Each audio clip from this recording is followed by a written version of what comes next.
আবারও রান্নার নতুন একটি ব্লগ নিয়ে আপনাদের মাঝে হাজির হয়ে গেলাম। আজ থাকছে চিকেন ফ্রাই। আসসালামু আলাইকুম এভরিওয়ান, আমি নাসরিন সুলতানা মিনা, সিরাজগঞ্জের মেয়ে।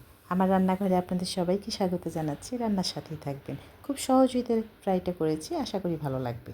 এই ফ্রাইটা করার জন্য যে ব্রয়লার চিকেনের বুকের অংশটা এভাবে পিস করে নিয়েছি, খুব ক্লিন করে ধুয়ে নিয়েছি। তারপর কিছু মশলা অ্যাড করে দিব। আদা রসুন জিরে বাটা, হলুদ লবণ লাল মরিচের গুঁড়ো, বেসন অ্যাড করে দিলাম। তার সাথে কিন্তু ময়দা দিতে হবে। শুধু ময়দা দিলেই হবে না, তার সাথে কিন্তু চাউলের গুঁড়ো অ্যাড করতে হবে। চাউলের গুঁড়ো দিলে অনেক বেশি মুচমুচে হয় আর খুব বেশি ক্রিস্পি হয়। এভাবে করে আমি চাউলের গুঁড়ো অ্যাড করে দিলাম। এখন আমি দিয়ে দিব এর মধ্যে একটু গরম মশলা গুঁড়ো, আর সাথে দিয়ে দিচ্ছি একটু ব্ল্যাক পেপার। গোলমরিচের গুঁড়োটা অ্যাড করতে হবে। সেই সাথে কিন্তু আমি যে লেবুর রসটা চিপে দিচ্ছি, এটা কিন্তু দিতেই হবে। এটা অনেক বেশি ফ্লেভারটা মিষ্টি হয়, খুব ভালো হয়। একটা ডিম অ্যাড করে দিলাম। ডিমটা দেওয়ার পর স্বাদ মতো লবণ দিয়ে কিন্তু উল্টে পাল্টে ম্যারিনেট করতে হবে।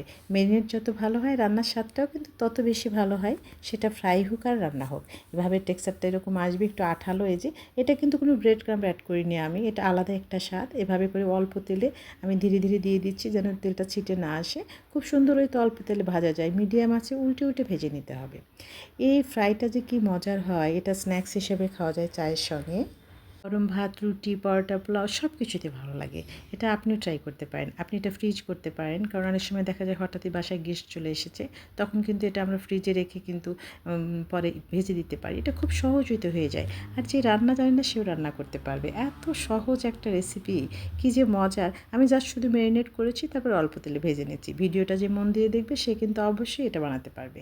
এত সহজ একটা ওয়ে। তো এইভাবে করে প্রথম ব্যাচ কিন্তু আমি ভেজে নিলাম। প্রথম ব্যাচ ভাজা হয়ে গেলে দ্বিতীয় ব্যাচ ভেজে নেব। এইভাবে করে দুই ব্যাচে ভাজলেই হয়ে যায়। এই যে দেখুন লাল লাল করে ভেজে নিচ্ছি।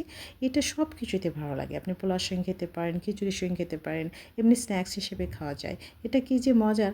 আমার সব ভিডিও আপনাদের সঙ্গে আমি শেয়ার করি, আমার রেগুলার রান্নার ভিডিও, এবং মাঝে মাঝে স্ন্যাক্স বা রিচ ফুড। রিচ ফুডটা আমার বাসায় একটু কম খাওয়া হয়। তো যাই হোক, এভাবে করে কিন্তু আমি রান্নাটা শেয়ার করি। আপনারা কিন্তু কমেন্টস করে জানাবেন যে কেমন হয়। আপনাদের অনুপ্রেরণা কিন্তু আমার কাজের শক্তি বাড়িয়ে দেয় অনেক বেশি। তাই কমেন্টস করলে ভীষণ ভালো লাগে, কেমন হয় বা কীভাবে করলে ভালো হয় আপনারা অবশ্যই কিন্তু জানাবেন। আমি এভাবে করি প্রত্যেকটা ভিডিও আপনাদের সামনে নিয়ে আসবো। এতে কিন্তু কাজের শক্তি বেড়েছে অনেক বেশি। আপনারা পাশে আছেন বলেই কিন্তু কাজ করতে পারছি। এভাবে করে দুই ব্যাচেই কিন্তু আমি খুব সুন্দর ওইতে ভেজে নিলাম, মিডিয়াম আছে। ভীষণ মিষ্টি একটা ফ্লেভারে সমস্ত ঘর মৌ মৌ করছে যেন। আমার কিন্তু চিকেন ফ্রাইটা খুব সুন্দর হইতে ভাজা হয়ে গিয়েছে। এখন আমি কিন্তু এভাবে করে দেখুন উঠিয়ে নিব, কারণ এটা শেষ বানানো হয়ে গিয়েছে। এই যে এরকম একটা হবে কালারটা, খুব মিষ্টি একটা কালার। তো এভাবে করে সবগুলো চিকেনের ফ্রাইটা কিন্তু আমি একটা সার্ভিং বাটিতে দিয়ে দিচ্ছি, খুব সুন্দর হয়েতে। এটা গরম গরম খাবেন, গরম গরম খেতে বেশি ভালো লাগে। তো আমার সবগুলো হয়ে গিয়েছে। আমার এরকম সহজ সুন্দর খাবার যদি ভালো লাগে তাহলে পেজ ফলো করতে পারেন। আজ বিদায় নিচ্ছি। সবাই সুস্থ থাকবেন, ভালো থাকবেন, আমার পরিবারের জন্য দোয়া করবেন।